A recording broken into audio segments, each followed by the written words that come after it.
Biden gave his first official campaign speech of the year in Valley Forge, Pennsylvania.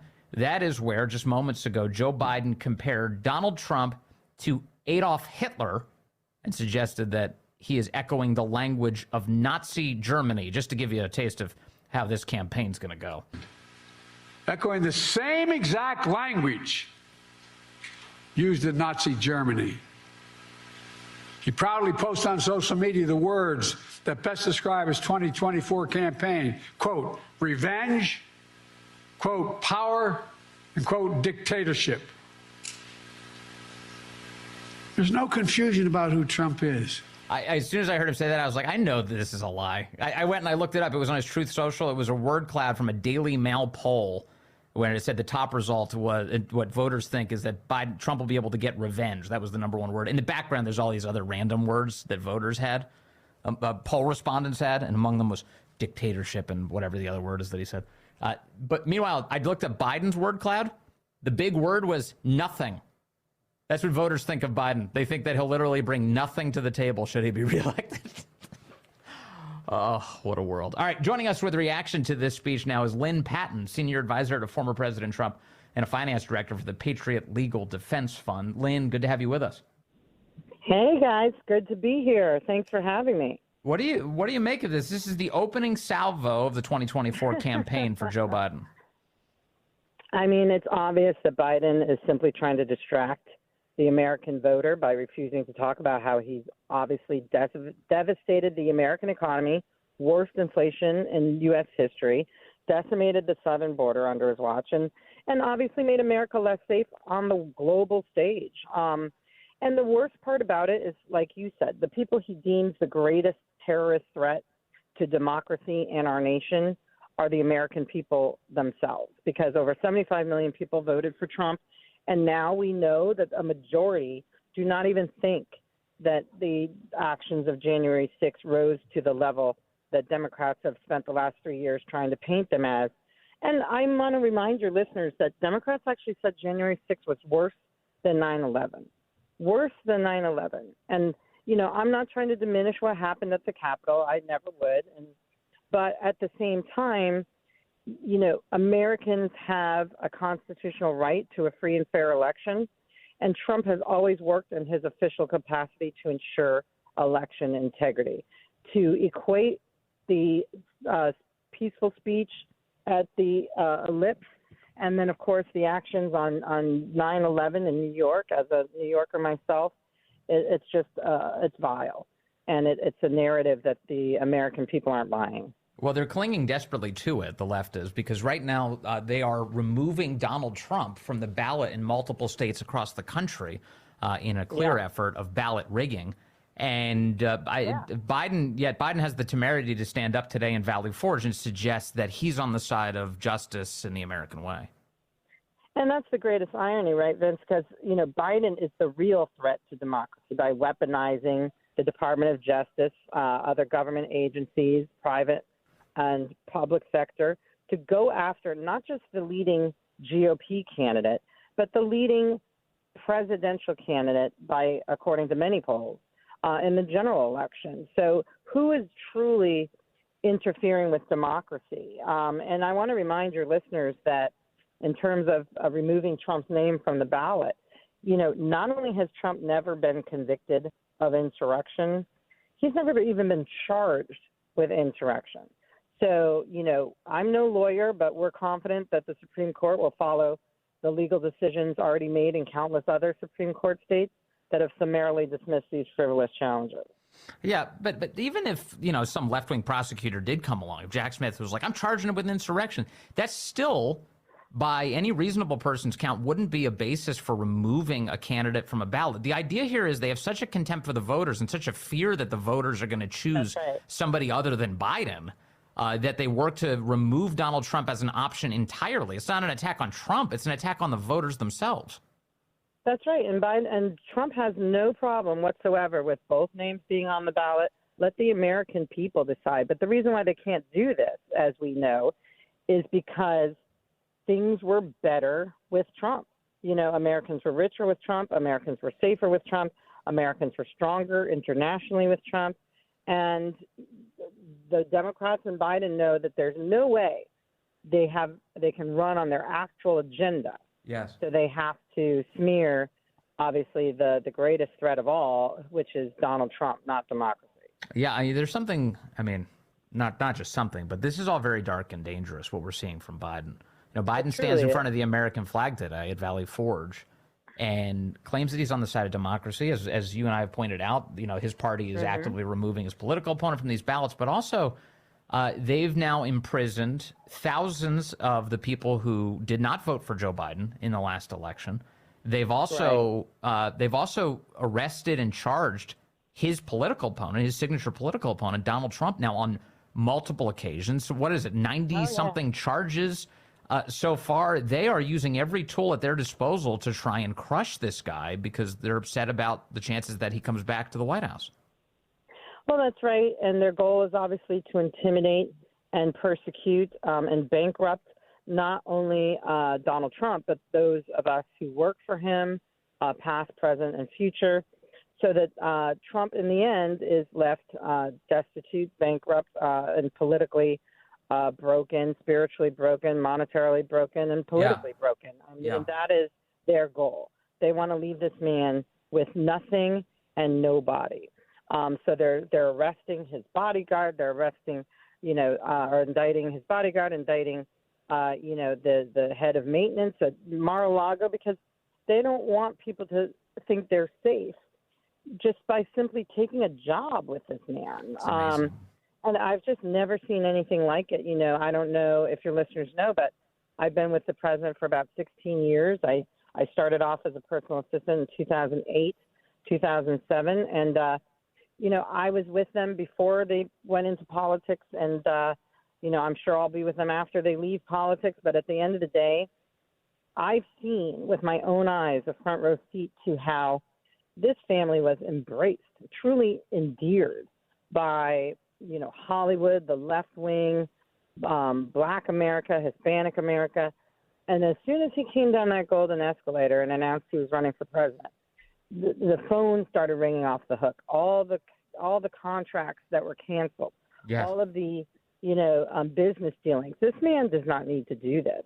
He could have just sat back and enjoyed his life like many people would have, golfed in one of his 18 properties, golf courses, stayed in one of his 20 hotels and lived a great life at his, as they want to say, $18 million compound in Palm Beach called Mar-a-Lago, which we all know is a ridiculous estimate price for that place.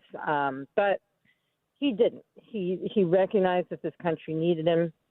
He stepped up. And because of that, he's lost almost everything. In fact, he's the only modern-day president who's ever left office poorer than he went in. I know, and it's amazing, too. By the way, just to remind people, he donated 100% of his income from his time as president of the United States back to the federal government, to various agencies within the federal government. That's right. And also the profits from his D.C. hotel. Anytime a foreign entity stayed there. Okay, let me pause on this for a moment. I'm glad you brought that up, because this week I saw a piece in the Wall Street Journal. It's a couple of other places too. They're alleging, it's Jamie Raskin and company. They're all saying that, Donald Trump made millions of dollars from foreigners while he was president of the United States. And they're kicking this dirt up in the air. And obviously what this is, to any observer who can rub two brain cells together, is an excuse for Hunter Biden making millions of dollars in order to sell access to his family. That's right. What that is. But you just laid out. You just laid out, Lynn, an essential element here, which is, and I thought of this too. I was like, as soon as I read this story, I'm like, wait a second, I know this. But if he made money from these hotels, which he did, he donated it to the Treasury, didn't he? Yes, very publicly too, by the way. And the checks are documented, and so is the paper trail. Not once. And in fact, I used to work and run Eric Trump's charity for St. Jude. He shut that down because we never wanted to be accused of selling access to the president or his family in exchange for charitable contributions. Can you say the same about the Clinton Foundation? No, because Clinton Foundation donations dropped 100% when he left office. And for them to accuse us of what they're basically doing, because we now know there's a direct paper trail and for China and Hunter Biden's business dealings back to the big guy, so to speak, with payments made through his brother, through other family members, back to Joe Biden. And those things will come to light. And speaking of the Trump Hotel, I was telling the story this morning. One of the sole conditions that Donald Trump forced upon the new buyers, because at the end of the day, it wasn't even worth holding on to the D.C. hotel, even though it was one of his greatest crown jewels in his portfolio. He forced the new owners, the investors from Miami, to keep every single Trump D.C. employee on their payroll when they took over that property, from the chambermaids to the valets to the concierges to the bartenders. They had to keep everyone. These are the kinds of stories that you just don't hear in the mainstream media that I want to make sure people know about my boss, because as a black female, a minority female, I get asked all the time, how can you work for such a racist, sexist man all the time? And I'm just like that because that's not who he is. That's who the media wants you to think he is. But I've seen this man personally help out everybody and ensure that all of his employees are taken care of. In fact, a year ago, I asked Eric Trump himself. I said, why don't you just relocate and incorporate the Trump organization in Florida? I mean, you could still legally and freely continue operations without biased and baseless investigations by AGs like Letitia James, who literally campaigned on taking Trump down before they read one document or interviewed one person. And you know what Eric Trump said to me? He goes, because not everybody would be able to relocate their families down there, Lynn. So we can't, and we won't. And so, you know, that's the family I've known for nearly 2 decades. And I get emotional because the Trump family would rather subject themselves to bogus lawsuits and millions of dollars in legal fees by staying in New York State rather than disrupt even one family that works for them. And that's the Trump family that I know. Lynn, they've lost billions. Lynn, tangible properties, branding, products, award-winning television shows, and more, just to try to save this country and give back to the American voter. And this is the price they're paying. Meanwhile, as you pointed out, the Biden administration has arrested the maintenance workers at Mar-a-Lago. Yeah. So, yeah. Can you give me a sense? Since you've known Donald Trump for so long and you've worked with him for so long, at what point did you realize that this was not just your sort of run-of-the-mill political fight, and that the left was out for blood, that there was something much darker going on here? Well, it is interesting because I remember the exact day that we realized that fake news was no longer our friend. In the first campaign, Don Jr. had given a radio interview, actually, like I'm doing now, to an outlet in Utah, I believe. And, it was one of those morning shows where there's maybe 4 or 5 hosts, and everybody has those, no offense, but like crazy morning radio show voices, and it's hard to distinguish who is who. And so we had vetted the program, and Don's giving the interview, and things are going well. Turns out there was somebody in the studio who has a radio show in the afternoon who was just supposed to be there watching and listening, not actually engaging. But they took it upon themselves to ask a question of Don while he was in the middle of this interview with other people. And Don answered it and went on his merry way. And we woke up the next morning, and there was an article on the cover of the New York Post that said, Don Jr. gives interview with white supremacist radio host. And we were like, what are they talking about? White supremacist radio host? When? And come to find out, the person who was in the studio standing against the wall who asked that question and chimed in, unbeknownst to us, had, hosted what some people are considered to be a controversial radio show that we knew nothing about. And at that moment, I realized, the media and Democrats don't care about the truth. They just want to paint a narrative to take out their political opponent and their greatest threat. And at the time, Trump was the greatest threat. We were leading in every poll. He had his family, Eric, Don, and Ivanka, just, dividing and conquering and kicking butt all over the country.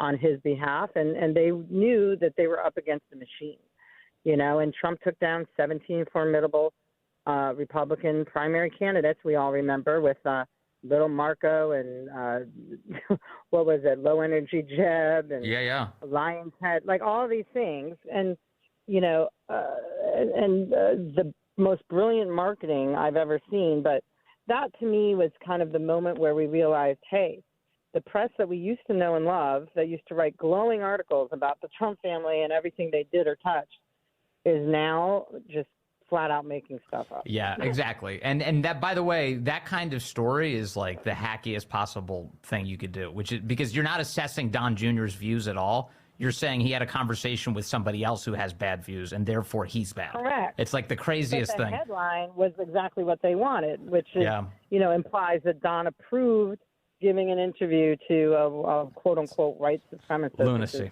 Just lunacy.